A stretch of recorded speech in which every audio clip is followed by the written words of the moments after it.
Aloha and welcome. My name is Taylor Norris, and I'm a certified Galactic Astrology Soul Reader and Reiki Master Teacher, guiding you home to heaven on earth within yourself using Reiki and astrology. Thank you so much for being here. In today's video, we will be diving deep into the astrological and galactic energies of this new moon in Virgo on September 14th, 2023. When you're ready to book your Galactic Astrology Soul Reading with me, you can learn more about those readings as well as my Reiki sessions and classes at taylornorrisreiki.com. I also host a free monthly new moon distant Reiki share every single month, and you're welcome to attend one or as many of those as you care to. I look forward to connecting more with you soul to soul.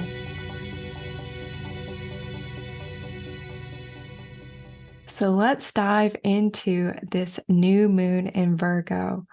Wowee. Okay, so what makes it a new moon is the fact that the moon and sun are conjunct together in the sign of Virgo, nearly 22 degrees of Virgo.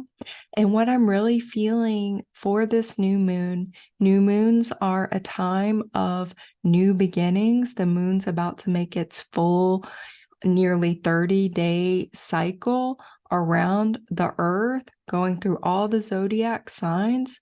So this is a chance for us to start anew, start afresh, plant a seed, plant an intention.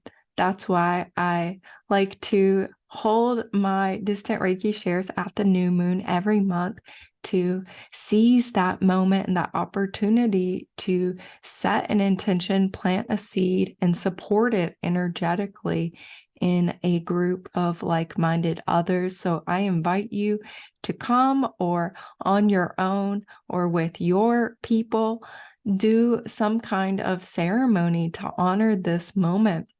Virgo is definitely about the earth magic, and that's what I'm really feeling is a core frequency of this lunation. It's this chance, this opportunity for earth magic following the deep cleanse of this very emotional, very tender, very sensitive, possibly overwhelming, but also quite mystical, magical, potent, and deep Pisces full moon that we just had not too long ago. So if you did what the Pisces full moon was asking you to do, and we all did, it's just whether or not it was conscious and willing participation, right? So as that cleansing occurred and this space was created, now this cycle is really feeling about planting those seeds, those intentions, and having quite a lot and a diversity of support as we plant those seeds and see their fruition occurring in divine timing. So this lunation is ruled by Mercury. Mercury is the ruler of the sign of Virgo, and Mercury is in the sign of Virgo right now, retrograde. And around the time of the new moon, it will be stationing, it will be stopping, and it will be continuing its direct motion shortly thereafter. So at the moment of this new moon, mercurial energy is very, very strong. And Mercury is an energy, a planetary archetype correlated to our mind, our communications, our mental bodies, and how we learn, how we think, how we process, how we communicate and speak, and communicate in many different ways, right? So Mercury in Virgo is very precise and analytical, and also very tapped into the earth energy. Virgo is an earth sign. So Mercury here may be bringing in some very clear insights in this new moon, in this whole moon cycle. It will proceed in its direct motion, and slowly things will get back into more of a outward flow of our communication and our mentations and our mental processes. But it's really loud and it's really strong right now. So mindfulness. Be aware of your mind, be aware of your thoughts, and do some practices to help you redirect your thoughts when they're looping or when they're going to critical, and invite in a more expanded consciousness of love and light and harmony, peace, bliss, beauty, the frequencies you may wish to cultivate at this time. What's profound is this Mercury is opposite Saturn, also retrograde. It didn't make a completely exact opposition, but this energy is there and is present, is part of the picture. So this is a chance for our minds to check in with our inner authority, our inner truth, what's working for us, what's not, in terms of our communications, in terms of our thought patterns. And the invitation with Saturn and Pisces is let go of what is no longer serving your highest good at this time, because you're not going to need that as Mercury goes forward and the rest of the moon cycle goes on beyond this. So definitely be aware of that. What's also very interesting is we have a kite formation. So the new moon in Virgo is opposite Neptune in Pisces. And this has a very loud Neptunian. Neptune is in its rulership in Pisces. Strong Neptune energy, a strong Pisces energy. We already have that Pisces energy coming in as Mercury is opposite Saturn. So with the fact that Mercury is at the top of this kite formation. So you see the sun and the moon together here in Virgo, opposite Neptune down here in Pisces. And this Neptune is in a sextile, a 60-degree aspect with Pluto. This is another harmonious flow of energy. And Neptune is also sextile Uranus and Taurus. And both Uranus and Pluto are trine each other and trine this new moon. So the trine is 120-degree aspect. So it makes this beautiful equilateral triangle that's bisected by this opposition, this 180-degree aspect, and then this smaller triangle here, a grand sextile. And together we have what looks like a kite. And these kites are very magical formations. They are initiation figures.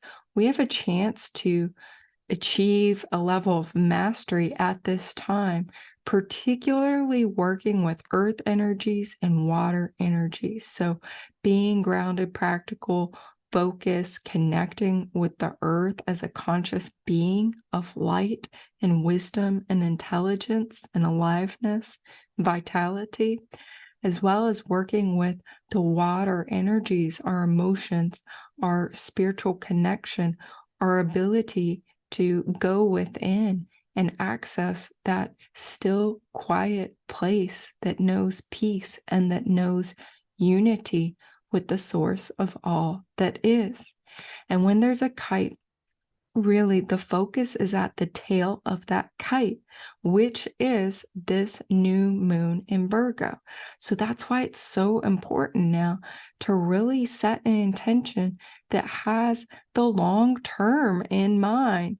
You know, it has your highest transformational wishes and dreams and insights, what type of new energies you're wanting to bring in, new experiences, new levels of thriving and well-being. This is what this new moon is really asking us to do. And over the rest of the lunar cycle, you'll have a chance to access and embody greater mastery as the cycle continues. And as this cycle is a part of many larger cycles as well. So our personal planets are also activated here. Venus now direct, yay, in Leo. By the time this new moon is happening, this is wonderful. She goes direct on September 4th. This will be, again, the Venusian energy, very loud, very strong, very potent, especially as she is in a square, a 90-degree aspect to this Jupiter in Taurus, who is stationed retrograde very recently, right after Venus goes direct. Jupiter stations retrograde. So at least we have one of our benefics direct with us at a time. This is a nice kind of balance energy. So with Jupiter stationing retrograde, we have a chance to really review and integrate all the wisdom, all the expansion that has occurred earlier in this year.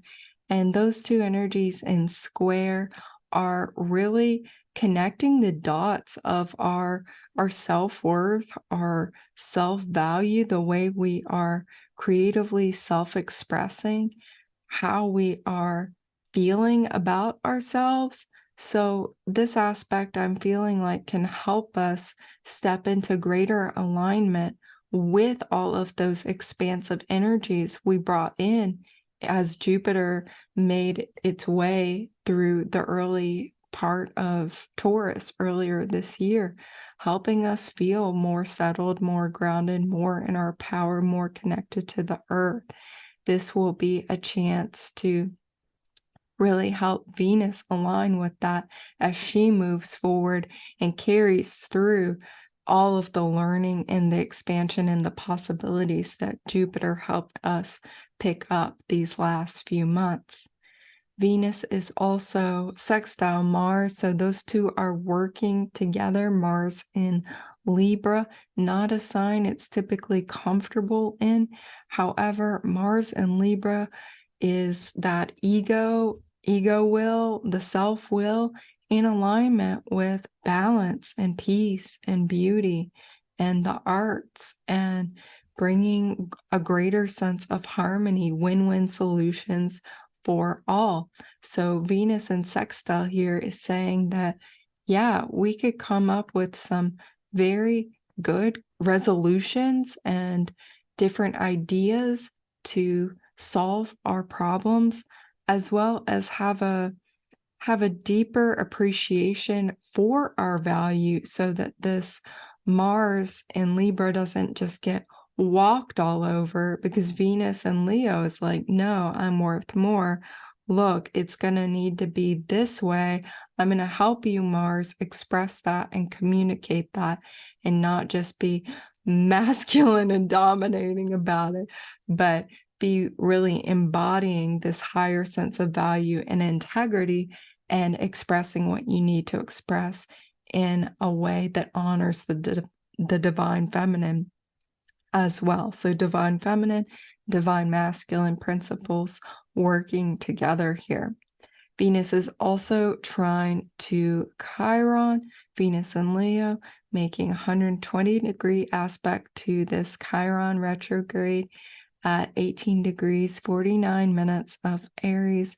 And again, this is a very beautiful healing flow of energy, and that trine will come into greater exactitude as Venus moves direct and Chiron continues to go backwards, retrograde backwards. So this is wonderfully healing relationships with women, healing types of bonds and creations that feel really good, and again help to unify our feminine and our masculine energies in a harmonious way, so that they're working together and helping one another instead of being in conflict with one another. Now Mars is semi-square Lilith, and this is a different energy, so this would be a harder aspect here, more challenging, more tense. And Black Moon Lilith has to do with the ecliptic of the moon's orbital path. So she is a point in space, and do not underestimate the value and the potency of these points in space. She's associated with the dark feminine, the cosmic feminine, our shadow feminine, this energy within us that says, no, I will not be dominated. I will not take that. I will not take the patriarchy. I'm not going to stand by and just be whatever you want me to be. I'm going to be who I am. I'm going to creatively self-express authentically and be in my power and be independent and free. And I don't need you. Frankly, I don't need your drama, okay? I don't need your drama. So that's really a lot of what this is about, right? Is like, no tolerance for drama policy here with Black Moon Lilith working with Mars. So this will be a nice combination of energies working with Mars. We have Venus working with Mars, and we have Black Moon Lilith working with Mars. So really, this Mars in Libra is definitely not going to be walked all over. You know, at times it might need to be kind of toned down, right? with the Black Moon Lilith and the Martian aspect, the masculine aspect of Mars. So, you know, be aware of any tendency to anger or frustration or those fiery feelings, right? And to take a deep breath, know when you need to take space, take a moment, and, you know, step your bare feet on the earth, take some breaths, look into a flower, look into nature, and calm and cool yourself down. Maybe take a moment in the bathroom, whatever you need to do. Sniff some good essential oils, look at a funny picture, right? So this is very much working with your mind, and it's gonna pay off. It really, really is. That's what the rest of this reading is definitely showing us. So there's a predominance of the Earth element here with Pluto, Jupiter, Uranus, Sun, Moon, as well as Mercury. So we're having very strong alignment with the Earth. And yes, so allow yourself to tune into the magic that's possible here, because it is very possible. Okay, this is the Galactic Chart from galacticastrochart.com, where you can pull up one of these for your birthday for free and see which constellations and stars you are connected to. So on the left-hand side, we see the sun, the moon, the rest of the planets, as well as the significant points, what sign they are in, and what constellations they are either conjunct, right in a 0-degree alignment with, together, merged energy, or opposite, 180 degrees far apart, but in a very strong alignment that makes them loud and makes them very accessible and easy to connect with right now. So we see who's talking to us galactically: Pegasus, Virgo, Boots, Draco, Cygnus, Andromeda, Leo, Piscis Austrinus, Centaurus, Canis Minor, Hydra, and Cetus. And in this chart here, you can see specifically which stars and how tight of an orb, how close of a connection is that. And you can see whether it's an opposition or a conjunction. And so in the next slides, we will talk about these specifically. Before we do that, I just want to share the Sabian symbol for 22 degrees of Virgo, where this new moon is, because it is profound. So listen to this. This is from Dane Rogers' interpretation of the Sabian symbols, channeled by Elsie Wheeler, a very gifted psychic. With the help of an astrologer, she channeled with her third eye, receiving a vision for every single degree of the zodiac, a symbol. And many different astrologers then have interpreted what are the meanings of those symbols. It's very, very mystical and magical. Virgo 22 is a royal coat of arms enriched with precious stones. the certification of aristocratic status at whatever level nobility expresses itself in cultural eminence. Once more, a reference to ancestral achievements occurs among these symbols for the sign Virgo. It is seen here in its most exalted character, for royalty is spoken of. Traditionally, the king is the spiritual symbol of unity of an integrated nation. As a coat of arms is visualized, we are dealing with a status that is not merely personally acquired, but has its roots in a notable past. Every great adept has come out of a line of human beings who have made their marks upon human evolution. Spiritual attainment is the result of a series of long, repeated efforts. It is the end of a royal road, Raja Yoga, in the broadest sense of the term, Raja, meaning king. The second stage symbol contrasts with that of the first in that it refers to heredity rather than to the training of youthful raw material. Gautama the Buddha was known occultly as he who comes after his predecessors. The coat of arms represents the collective status, the spiritual office. Whoever wears it assumes the responsibility of an office. As the French say, noblesse oblige. Sorry if I don't pronounce that correctly. I don't speak French. Nobility confers upon man exacting responsibility. The question implied in the symbol is, are you willing, able, and ready to assume a royal office at whatever level it may be? Wow. So we have this royal energy and it's spiritual royalty.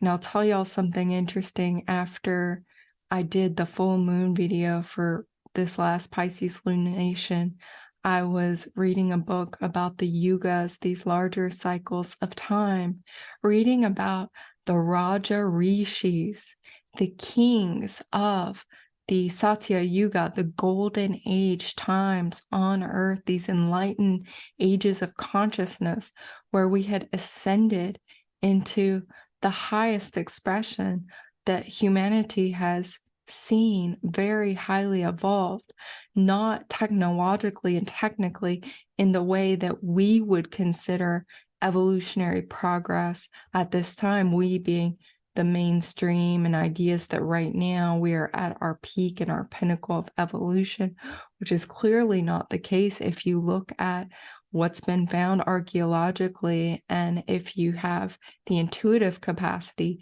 to tap into times where we were much more spiritually evolved, yet we chose to live much more simply.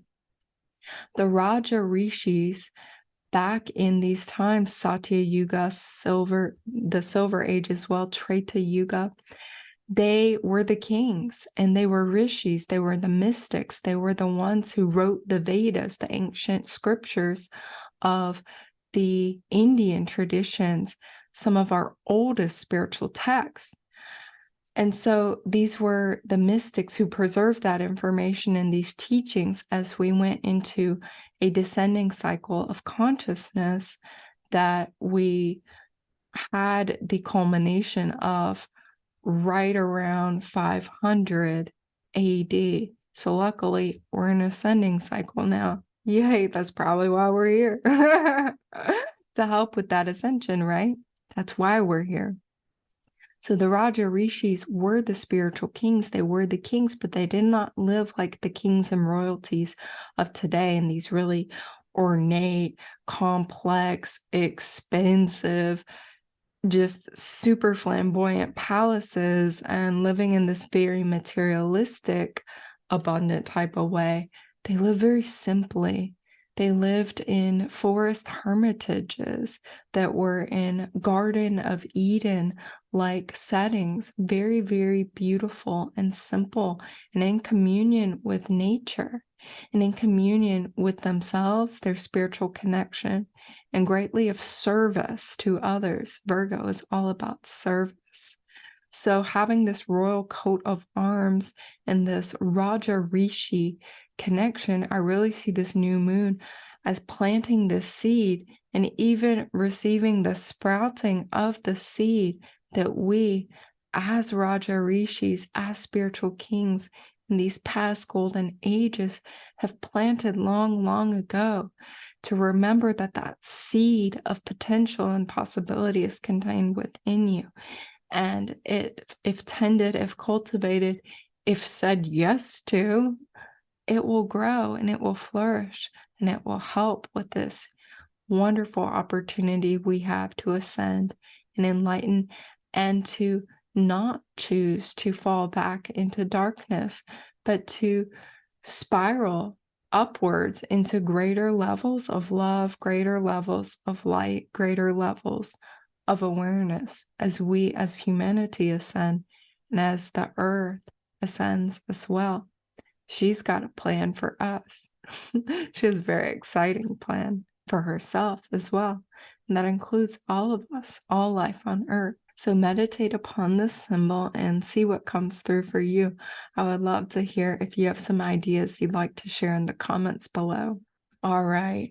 Very interesting. Our new moon, the sun and the moon in Virgo 22 are opposite Markab star in the constellation Pegasus. And I have Uranus mirror picture here of the Pegasus constellation. It's only part of the horse emerging out of Andromeda's head. And the constellation actually makes a square in the sky. And it's related to the magical square, the golden mean ratio. And it also holds this consciousness of when we were in a more feminine, matriarchal way of being and shifting into a more masculine, patriarchal way of being. It knows what that shift is all about. However, if you go deeper into the Pegasus energy, we get into Celtic mythology, and mythology that dates all the way back to at least 12,000 years ago. And this is connected to very, very enlightened, very highly evolved times where the earth was considered sacred and the horse was sacred. And so sacred was the horse that it was only in the domain and the purview of the goddesses, of the women. So very, very connected to this divine feminine energy, the ancient earth connection, in our ability to invite in that wisdom as we bring in new forms with this square in the sky, right? What we are going to create aligned with our spiritual values, our spiritual integrity.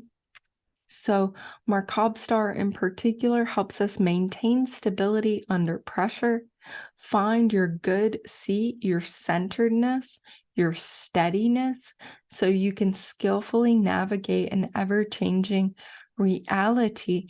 And that includes all of that happening as an internal way. You know, it's manifesting externally, but your ever-changing internal environment as well, being mindful of that, maintaining your stability and your steadiness and your sense of grounding within your spiritual connection, within your trust in the divine, and your trust in your connection to the earth, to your soul, and to your spirit. So this is wonderfully helpful. Magical energy. Connect with the unicorns, connect with the goddess energy, connect with the earth. It's all here for us to help us see more of what we need to see and become aware of what we need to be aware of, so we can skillfully plant those seeds of intentions and tend and cultivate them very, very well as we move into the future. Mercury retrograde, as I mentioned, about to station and go direct, is conjunct Thuban Star and Draco. So once again, full moon Pisces, we had this dragon energy loudly. And now at the new moon in Virgo, we also have this Draco energy. And this is the great dragon, the serpent in the sky. and reading about this dragon, it was actually the Ursa Minor was previously considered part of its wings. So this was a winged dragon in the past. And Draco Constellation was positioned in relation to the Earth such that Thuban Star was the pole star from around 4500 to 2000 BC during a descending cycle from this Treta Yuga, the Silver Age, to Dwapara Yuga, this age of energy. And this would have been why the ancient Egyptians had star alignments in the pyramids to Thuban, because it was the pole star and they were working with the pole stars. So what does this energy have to do with? It's really about, Thuban is about the active guarding feminine. It's also about not hoarding your treasure. And we see, of course, a lot of that. That's what we've been taught, to do with money, which is often considered what the treasure is. But this can also be the treasure of your gifts and talents and the jewels of your authentic self and your soul self and your soul consciousness that you bring in from ancient memory, as well as those future and parallel soul aspects you can tap into now. So learning to reveal your treasure more and more to yourself in your own healing journey, and to give it and share it as you feel guided to do so, in whatever level of transparency and revealing that feels right to you. It'll be different for everybody. So I pulled a Divining with the Dragon Oracle card by Araya Anra. She has an awesome dragon deck I highly recommend. And the Ruby Dragon is what came up, asking about what is this Mercury Conjunct Thuban about? What is the highest guidance here available to us? And look at this, Ruby Dragon, earth magic, illumination, creative force, earth magic. This is connected to Merlin. And I have a picture I liked there of Merlin also. So this is where the earth magic energy is very strong with us. It can be brought into our minds, into our awareness, and know that with your mind, you are working magic, okay? You are manifesting, you are having an effect, whether it's manifesting more subtly or it's manifesting more concretely. And with this Mercury opposite Saturn, looks like it could be manifesting more concretely. So to be very, very aware of your mind and to use it as the amazing tool that it is, instead of letting it use you, right? So being aware of your thoughts and aware of your mental space and keeping it clean, cleansing yourself. I really recommend listening to a Reiki meditation or some other meditation before bed as you go to sleep, clearing out everything that's been processed from you, and any other type of mental and energetic clearing process you have. This will be very helpful so that your creativity sourced from your mind, your words, your communication. I mean, this is even like magic spells, right? This is really, really interesting energy to come up. So use this power for good. Use this power for your highest good. It is here for us to work with. Okay, the lunar nodes. So these nodes of the moon are our collective destiny, the north node signifying where we're going. We're asked to go into this Aries energy of independence and freedom and clear creative expression, and just very, very direct energies, pioneering energies. And we're being asked with the south node to purge out some of the shadow side of Libra, release and heal any type of people-pleasing tendencies, codependent tendencies, being a doormat kind of tendencies, being indecisive, and to bring in a greater sense of balance, peace, harmony, beauty.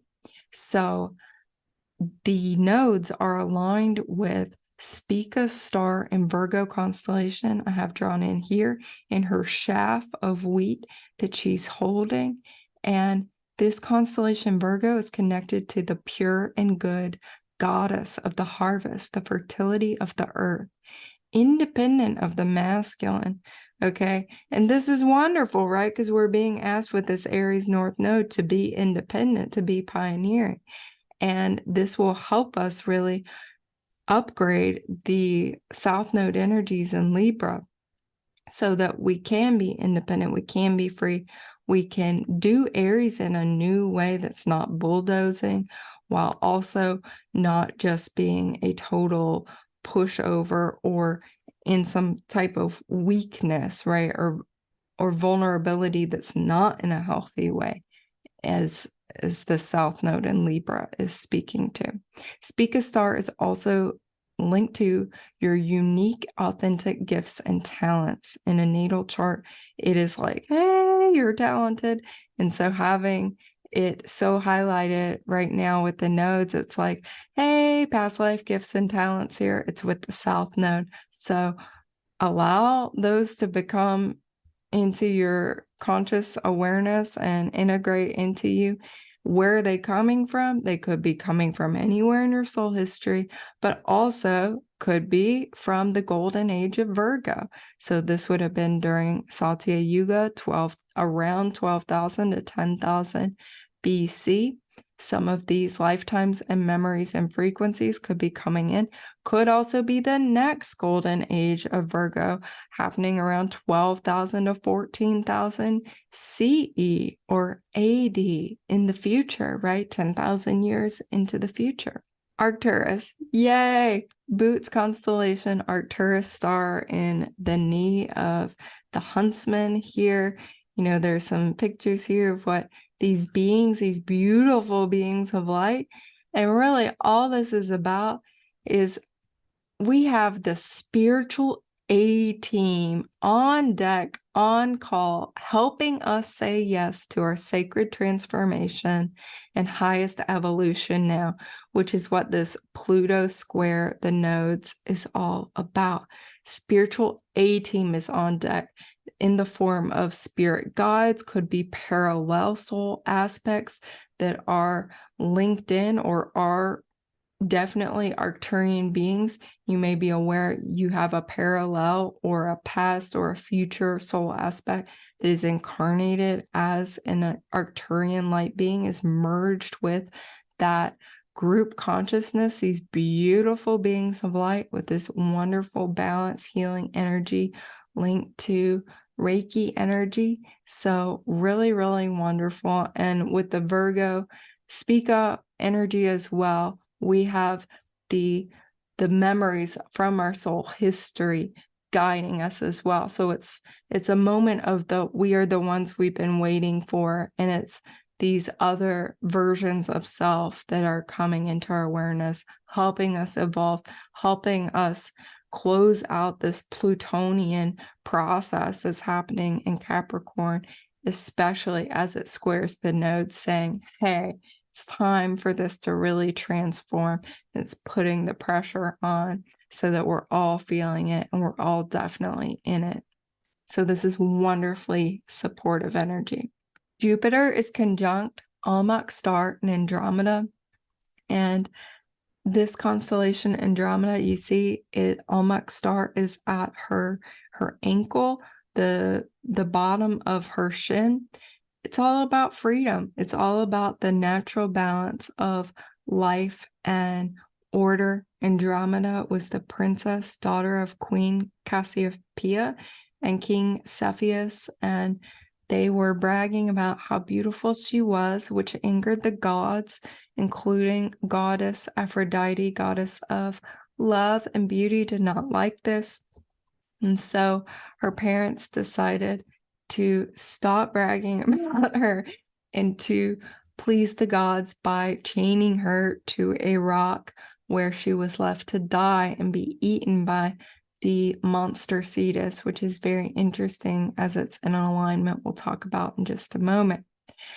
So Andromeda there, chained to the rock, trusting in the divine plan, had the divine plan come in the form of Perseus, who had just slain Medusa, had her head with him that could turn anything into stone, and he showed the head to Cetus, and it turned Cetus into stone. Thus, Perseus was able to save Andromeda, and they fell in love and lived happily ever after. So the story goes.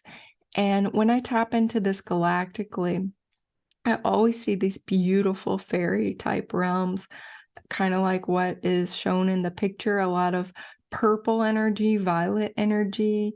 And this morning when I was doing my meditation, I was actually shown this whole land or realm that was just like amethyst crystals, like the points of an amethyst crystal, and it was like the entire landscape was made of amethyst. And I was able to just be in that environment of totally immersed in the frequency of amethyst and this purple, this violet, this Andromedan, very fluid, very evolved, very tapped into the divine feminine. So there is that opportunity. You may feel guided to work with an amethyst crystal. Otherwise, know that if in your meditations you're receiving a lot of violet energy, very well could be the Andromedans. Fairy support, elemental support is available here, really helping us kick off this Jupiter retrograde introspective moment of the expansion principle, expanding into our inner world. So visiting places like the Amethyst realm or like the galactic realms of Andromeda, feeling that sense of expansion when you go within rather than looking for that external to you, because it is available within you. Saturn is conjunct royal star Fomalhaut. It's been working with Fomalhaut for a while now. And so what is this star about? It's the fish's mouth down here in the constellation Piscis Austrinus, which isn't really shown in this. This is Aquarius pouring out his liquid light plasmic waters, and the fish is capturing all of them in its mouth, just drinking them up. So this star is considered the watcher of the south, linked to Archangel Gabriel, the fire element, and the white and the silver ray. Now, in the stories about Fomalhaut, it has a nemesis, and it asks us to really make sure we have the potential for success, for fame, and whatever we're doing, to be very influential, to create a ripple, right? And to really be divinely guided, as long as we maintain the purity of our ideals and dreams. So being sure to do that so that Saturn can help us bring in and make real and give form to those ideals and dreams, as long as they're pure, which, if you're watching this, my guess is they probably are. So know that as long as they're pure, they're okay. It's good. It's okay to wish for that. That's wonderful. That's a gift and a blessing to humanity and the earth. So I pulled a couple cards. These are from the decks by Stuart Pearce, Angels of Atlantis, and the Angel Heart Sigils. And what came through was Archangel Hanael, and the message being willpower. This beautiful picture of the whale's tail coming out of the water. So very Piscean, watery energy here. And also, you see with the ruby red orb of Haniel, we're having this ruby connection between the orb, the archangel, as well as that ruby dragon who's here supporting us. So very, very interesting magical connections. Willpower is also making me think of Mars, right? This Mars and Libra behaving well can help us direct our willpower in this stream of Christ consciousness, in this stream of heaven on earth consciousness, so that our pure ideals and dreams can serve as motivations for our actions, our communications, and all aspects of our lives. The other card I pulled here was Archangel Zaphiel. This is it's almost like an red-orange type of orb. And we have here the theme of delight. And we have this wonderful painting here of Venus rising, delight. So this is Venus going direct. She's moving direct. She is here. She is rising. The feminine is rising. There's so many markers of the feminine in this lunation, and this is really speaking to us. So finding those moments of delight, trusting that our willpower can be directed to facilitate greater delight. And this will really help us in our evolution, appreciate those moments of beauty and communion with nature and feeling really connected to our feminine and who we are, our ability to receive, our ability to ground and simply know that we are worthy and we are beautiful as we are. Uranus is opposite Hadar star in Centaurus. And so this is the constellation, the Centaur here. Hadar is in the belly of the Centaur. And what this star is about and what this constellation is really about is new ways of healing old wounds, okay? Uranus, new ways of healing very old, ancient wounds. And also Uranus and Taurus bringing in new earth community. When I tune into this Hadar energy galactically, I see things like this. I see these beautiful, magical, heaven on earth realms here, home to all the angels and the mystical creatures from fairy tales and all kinds of beautiful light beings. I see things like these scenes from the Disney movie Fantasia, one of my favorite movies as a child. I've watched this movie so many times. I've drawn and I've painted this scene right here. I've been so inspired by it. And I think this centaur here really represents this energy well. She's half immersed in the water. She's gazing down. She's looking at her reflection. She's in her beauty, but she's introspective. She's reflecting. She's connecting with this water energy. She's connecting with her emotions, her feelings, her intuition. And she's glorious and stunning and is supported by the water in her process and by the land, by the earth as well. So Hadar is a wonderful heaven on earth frequency to connect with, and Uranus is really ringing that loudly for us so we can be inspired and imagine what heaven on earth could really be like for us. What does it look like, smell like, taste like, feel like? Experience that now. Pluto is still opposite Procyon star in Canis Minor, right here in the little dog riding on this wonderful magical unicorns. And what this star is really asking us to do, this particular alignment, Pluto opposite Procyon, it's about the final steps we need to take, particularly as regards our integration as Pluto is retrograde. So we are fully prepared as the next cycle begins, meaning Pluto stationing direct in October and moving forward again and moving back into Aquarius in January next year and staying in Aquarius for about 9 months before its final short retrograde and entering and staying in Aquarius for the next 20 years starting November 2024. So Pluto finishing up in Capricorn, making contact with this star is really helping us unearth the deep secrets of Earth and space. We're seeing this as Pluto digs up the dirt, the shadow aspects of how humans have been behaving and those types of things. But also this star in particular, it's a Bohemian star, considered very magical to work with. So Pluto in alignment here is again speaking to this deep earth magic potential and allows a seeker with a pure intention, Saturn in conjunction to Fomalhaut, to unearth the deep secrets of space, the galactic, as well as the Earth's beautiful planet consciousness we are home on right now.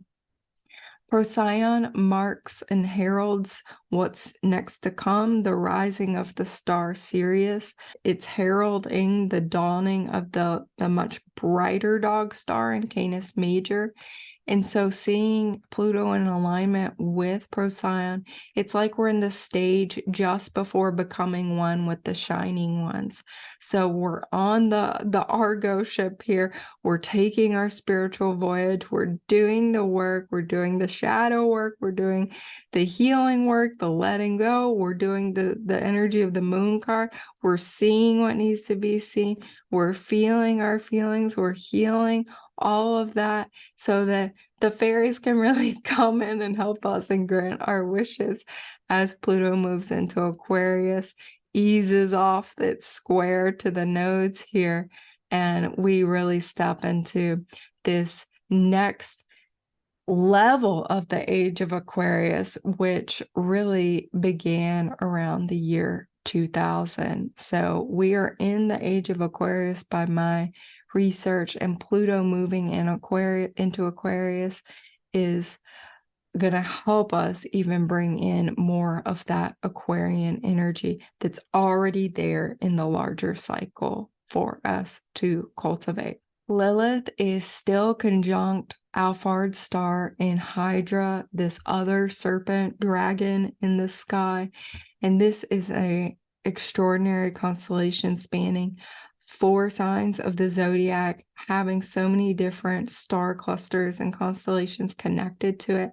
It's very connected to the Holy Grail, the Ark of the Covenant. I have a picture of that there. The Ark of the Covenant also connected to the rainbow light body spoken of in the Tibetan Buddhist and Tibetan shamanic traditions.